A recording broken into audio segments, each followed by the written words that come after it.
योगिभिः समम समकाष्ठत्वं न भवेत् यतः शुद्धोपयोगिनो निरस्त समस्त कषायत्वात् अनाश्रवा एव इमे पुनः अनवकीर्ण कषायकणत्वात् साश्रवा एव अतएव च शुद्धोपयोगिभिः समममीन समुच्चीयन्ते केवल मनवाचीयन्ते एव।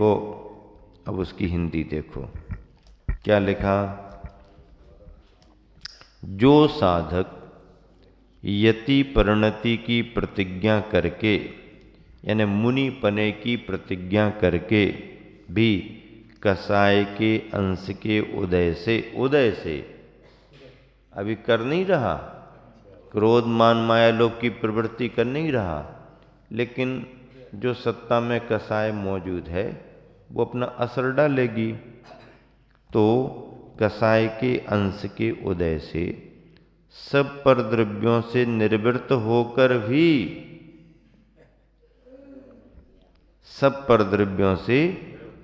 होकर भी निर्मल ज्ञान दर्शन स्वभाव कर आत्म तत्व की प्रवृत्ति रूप शुद्धोपयोग भूमिका के ऊपर चढ़ने को असमर्थ है। शुद्धोपयोग की भूमिका में ऊपर चढ़ने को असमर्थ है। शुद्धोपयोगी महामुनि के समीपवर्ती है। हाँ, समीपवर्ती है, निकट है।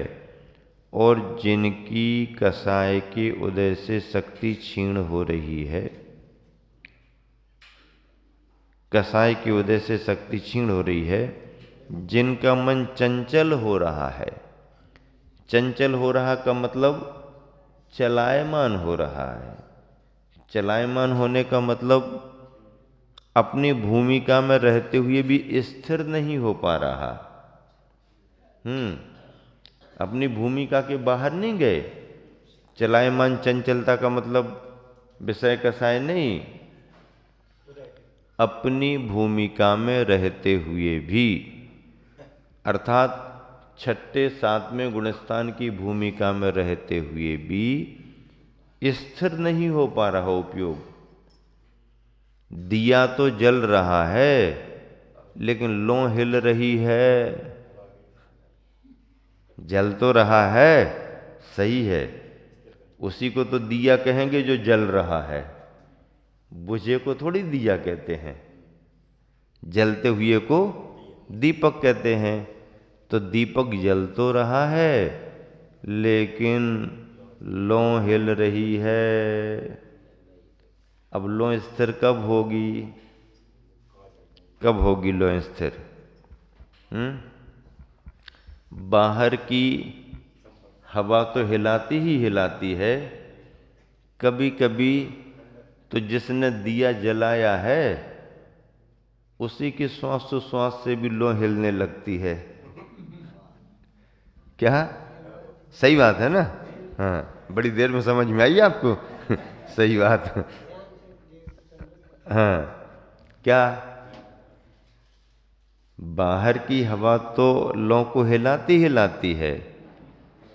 बाहर की हवा ना भी चल रही हो तो कई बार दीपक जलाने वाले के श्वास से भी लौ हिलती रहती है। अब बाहर का निमित्त तो कुछ नहीं है, लेकिन जिसने दिया जलाया है, योगा प्राणायाम, उससे भी लौ हिलती रहती है। काम कब बनेगा? उजाला तो है, उजाला है, उसमें कोई कमी नहीं है, और उजाला इसलिए हम उसको दिया कह रहे, लेकिन सही प्रयोजन और पूरा प्रयोजन तो तब होगा जब लौ अकंप हो। इस अकंप लौ को देखते हुए ध्यान भी किया जाता है। हाँ बिल्कुल, दृष्टि को स्थिर करना, दृष्टि को स्थिर करना होता है। और सुनो, कुछ फोटो निकली हैं ऐसी, निकली ना, महावीर भगवान है अंदर, पारसनाथ भगवान है, कोई है। अब वो देखो देखो देखो देखो, अंदर भगवान है, दिखते हैं क्या सबको? उसका अभ्यास रहता है। जिसकी दृष्टि सध जाती है उसको जरा में दिखने लगते हैं। जितना जिसका अभ्यास हो, अपनी दृष्टि को केंद्रित करके वो देखता रह सकता है। आचार्य के पास भी कोई शराबक फोटो ले गया। अमरकंटक में थे हम लोग, गर्मी में, नई नई फोटो निकली थी, चलन था, हम लोगों को भी रुचि थी। आचार्य कहते हाँ देखो, करो, देखो। आचार्य के अभ्यास में बहुत अच्छे से जल्दी आ जाता था। संघ के महाराज भी सब देखते थे। कोई कोई महाराज जी को नहीं जमता था, करो प्रयास करो, फिर जमने लगता। तो ये है दृष्टि को स्थिर करना। ध्यान में, फोटो में दृष्टि को स्थिर किया जाता है, ध्यान में अपने परिणामों को स्थिर किया जाता है। ध्यान में परिणामों को स्थिर किया जाता है। और परिणामों को स्थिर करने के लिए मन वचन काय का योग स्थिर करना पड़ता है। मन वचन काय के योग को स्थिर करने के लिए उस तरह से अभ्यास करना पड़ता है, ज्ञान भावना लाना पड़ती है, होता है। अब क्या करे तो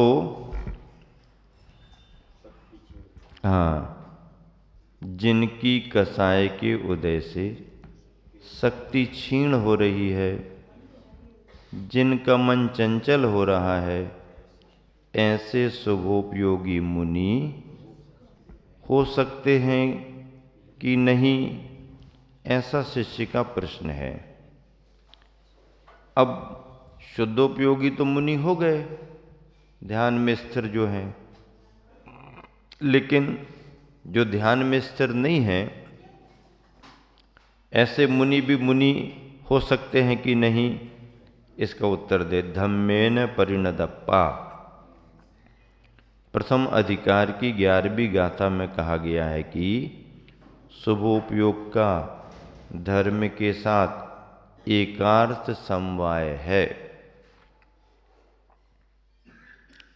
एकार्थ समवाय उसे कहते हैं कि जहाँ आत्मा में ज्ञान दर्शन परिणति है और राग परिणति भी है। जहाँ आत्मा में ज्ञान दर्शन की परिणति भी चल रही और राग परिणति भी है। इस तरह एक आत्म पदार्थ में दोनों का समवाय है। इस कारण शुभोपयोगी के भी धर्म का अस्तित्व है। भले वह निचली भूमिका में है, लेकिन उसके लिए भी धर्म कहा है। शुद्धोपयोगी का तो धर्म है ही, लेकिन शुभोपयोगी का भी धर्म है। शुद्धोपयोगी कौन बनता है? जो शुभोपयोग के अभ्यास में आ गया है। डुबकी कौन लगा सकता है पानी के अंदर, गहरे पानी में? जिसने पहले तैरना सीख लिया है। जिसने पहले तैरना सीख लिया है। तैरना कौन सीख सकता है? जो किसी के साथ नदी में स्नान करने जाने लगे, किसी के साथ अकेले, सेल्फ स्टडी नहीं। हाँ, हम तो सेल्फ स्टडी करेंगे, करो पहले थोड़ा सा गाइडलाइन तो ले लो, थोड़ा समझ तो लो, समझने के बाद फिर सेल्फ स्टडी। अब आजकल सेल्फ स्टडी और सेल्फी का जमाना आ गया, और दोनों में बिगड़ जाते चेहरे दोनों में बिगड़ते हैं। सेल्फी में ले तो लेता है, लेकिन बड़ा बड़ा सा दिखता है।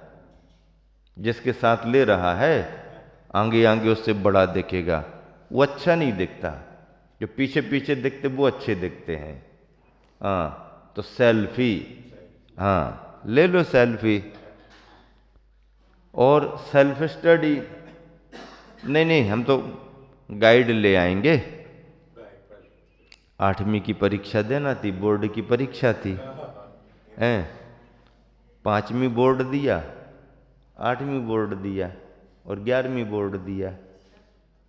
तो 8वीं बोर्ड की परीक्षा थी।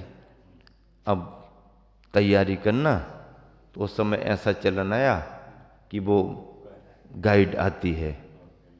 अब गाइड आती है तो गांव में तो गाइड मिलना नहीं है क्योंकि गांव में मंगलवार के बाजार के दिन ही बुक सेलर आता था केसली से तो उससे किताबें लेते थे। अब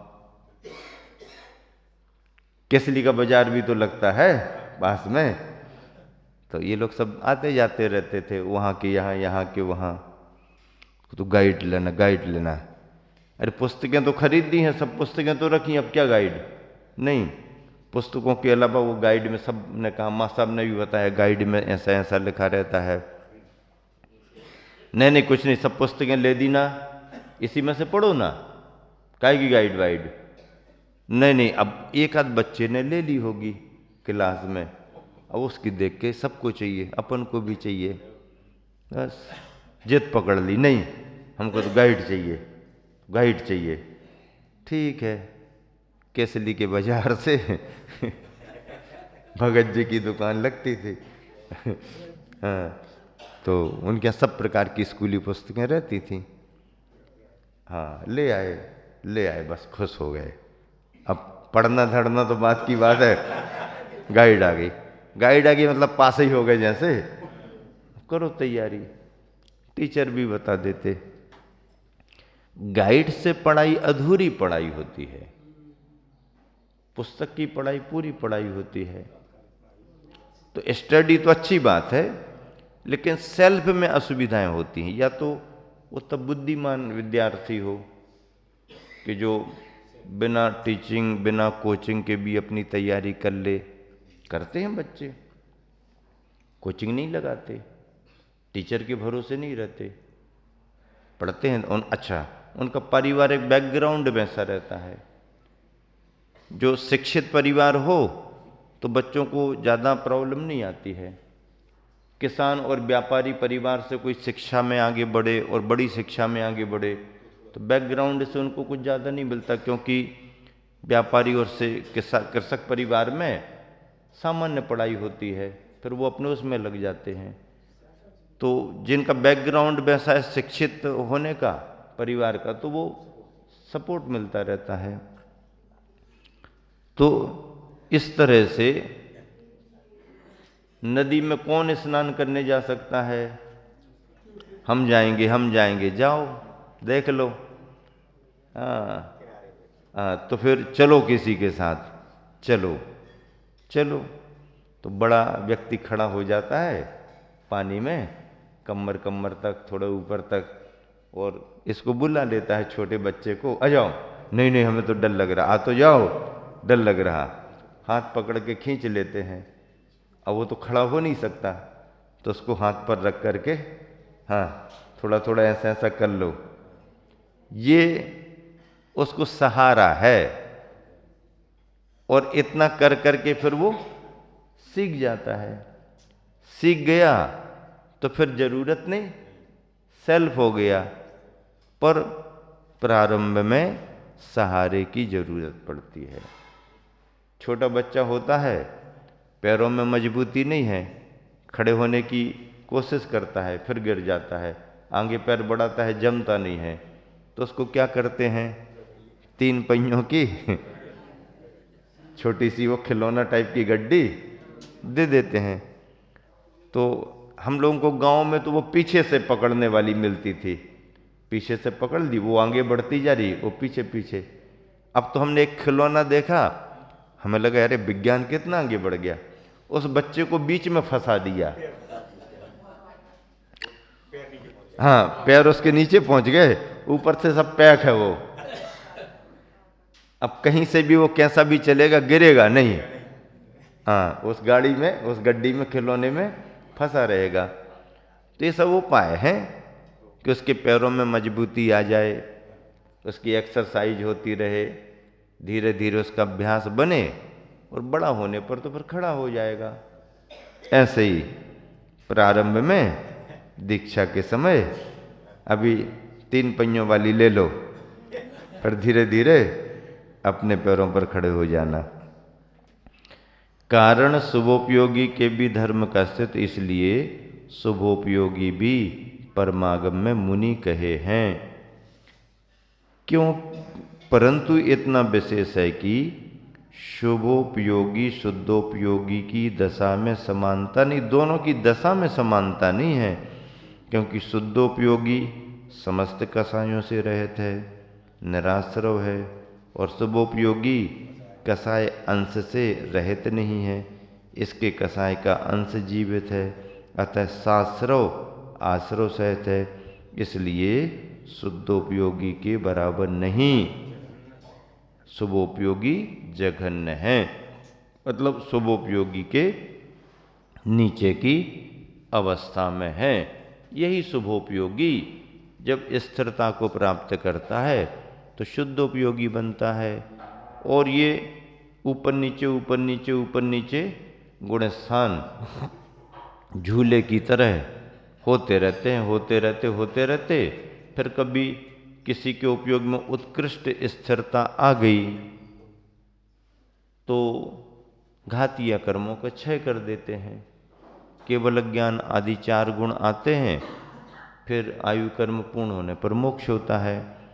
ऐसी परमागम में व्यवस्था है। संयम ही समय में ऐसा कहा गया, अर्थात आगम में ऐसा कहा गया है।